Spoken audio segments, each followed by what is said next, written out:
আজকে আমরা 2554 একটা মেশিনে লাইট কপির কাজ করব। দেখতে পাচ্ছেন আমাদের পেপারটা অনেক লাইট আসছে, বাট আমাদের টোনারটা নতুন। তো আমরা প্রথমে সিস্টেম স্পেসে ঢুকে নিচ্ছি।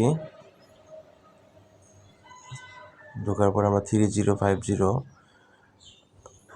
টোনার সাপ্লাই কোয়ান্টিটিতে এখানে দেখতে পাচ্ছেন যে 0.5 আছে, এটা আমরা বারে 0.9 করে দিচ্ছি। এখন আমরা এটা এক্সিকিউট দিব। এটা এক্সিকিউট হতে কিছুটা সময় নেবে।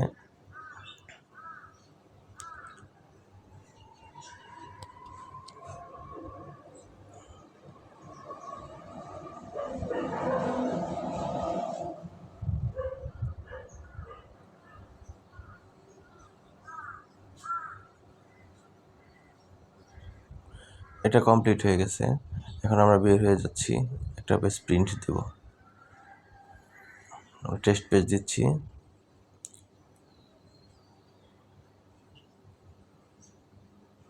দেখেন বের হয়েছে পেপারটা এবং আগের কোয়ালিটি কতটা ইমপ্রুভ হয়েছে।